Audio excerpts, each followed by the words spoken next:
Andhra Pradesh assembly 14వ రోజు సమావేశాలు ప్రారంభమయ్యాయి. శాసనసభలో అంగన్వాడీల అంశంపై చర్చించారు. ఈ సందర్భంగా పాక్షికంగా పూర్తయిన అంగన్వాడీ భవనాల అంశంపై పెందుర్తి ఎమ్మెల్యే పంచకర్ల రమేష్ బాబు ప్రశ్నించారు. ఈ విషయంపై తెలుగుదేశం రాజమండ్రి రూరల్ ఎమ్మెల్యే గోరంట్ల బుచ్చయ్య చౌదరి మాట్లాడారు. అంగన్వాడీలో ఆకస్మిక తనిఖీలు చేయాలని తాము వెళ్లినప్పుడు ఆయా కేంద్రాల్లో 5గురు మాత్రమే ఉంటున్నారని చెప్పుకొచ్చారు. ఇది భారీ కార్యక్రమమని, చాలా మందికి ఉపాధి కల్పించిందని తెలిపారు. కడియం మండలంలో స్థానిక సంస్థల నిధులతో అంగన్వాడీ కేంద్రాల్లో తాగునీరు ఏర్పాటు చేశారని గోరంట్ల బుచ్చయ్య చౌదరి ప్రస్తావించారు. ధన్యవాదాలు అధ్యక్ష. ఏదైతే మంత్రి గారి సమాధానం ఉందో 4 కోట్లు పెండింగ్లో ఉన్న అండర్ కన్స్ట్రక్షన్లో ఉన్న బిల్డింగులకి 4 కోట్లు శాంక్షన్ ఇచ్చామన్నారు. ధన్యవాదాలు అధ్యక్ష.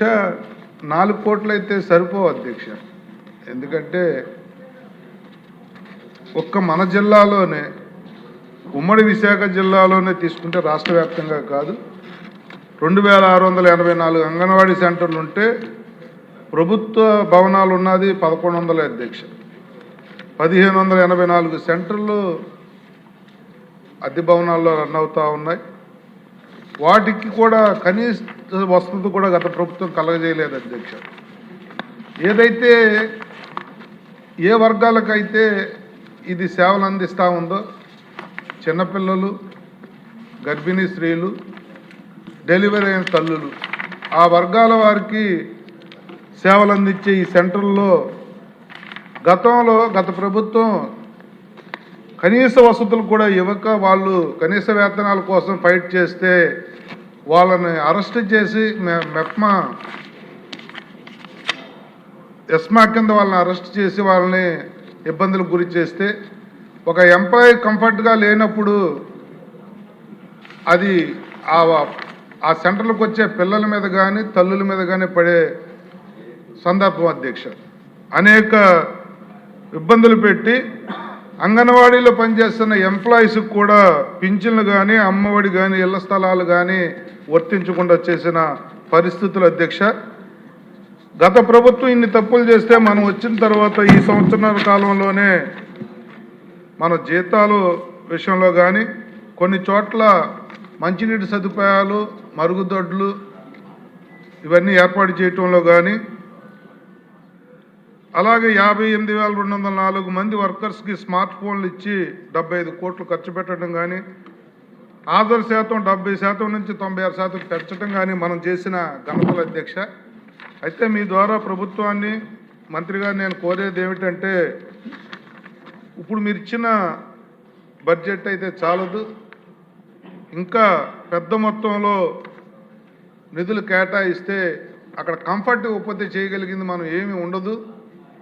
పిల్లలు రాలేదు అనుకుంటా ఉన్నాం, పిల్లలు పెరగాలన్నా, తల్లులు రావాలన్నా, ఆ సెంటర్లో ఘనంగా నిర్వర్తించాలన్నా కూడా సొంత భవనాలు, ఫెసిలిటీస్, కనీసం ఇంకా మరుగుదొడ్లు లేని అంగన్వాడీ సెంటర్లు ఉన్నాయి అధ్యక్ష. దయచేసి మంత్రి గారు వీటి మీద దృష్టి పెట్టి త్వరితగతిన వీళ్ళకి ఆ ఫెసిలిటీస్ క్రియేట్ చేయమని చెప్పి మీ ద్వారా కోరుతున్నాను అధ్యక్ష. నిన్న సంచారాణి గారు ఉన్నారో లేరో లోకేష్ గారికి విన్నపం చేశాం.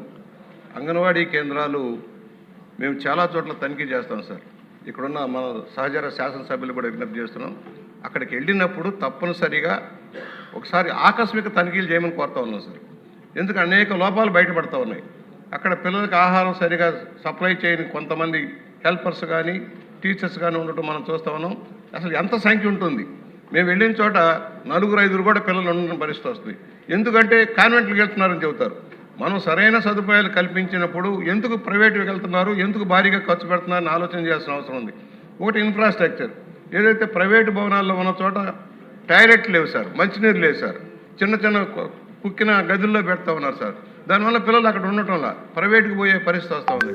దయచేసి భారీ కార్యక్రమం ఇది. కొన్ని వేల మందికి ఉపాధి కూడా వచ్చింది, హెల్పర్స్గా, టీచర్స్గా. వాళ్ళు సక్రమంగా చేస్తున్నారా లేదా? మనం కూడా స్థానిక సంస్థల నిధులు అన్ని ప్రభుత్వం ఒకేసారి కట్టలేకపోవచ్చు, కానీ మన బాధ్యత కూడా ఇక్కడున్న నాయకులు అందరం ఉన్నాం కనుక మన నిధుల్లో కొంత కేటాయింపు చేసి టాయిలెట్లు కానీ, మంచినీరు కానీ ఇవ్వాలి.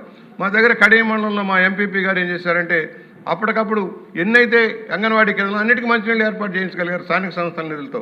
అలాగే మనం కూడా దాని మీద ప్రత్యేక శ్రద్ధ పెట్టి ఇది ఎందుకంటే చాలా చోట్ల పిల్లల పరిస్థితి అధ్వానంగా ఉంటుంది సార్. ఆ కేంద్రాల్లో మాసిపోయిన బట్టలతోటి అసలు సరైన స్నానం చేసి వస్తున్నారా లేదా, సరిగా ఉన్నారా లేదా చూడలేని పరిస్థితి కూడా చూస్తాను. దానికి తగిన శ్రద్ధ పెట్టాల్సిన అవసరం ఉందని మనవి చేస్తాను సార్. మనిషి గారు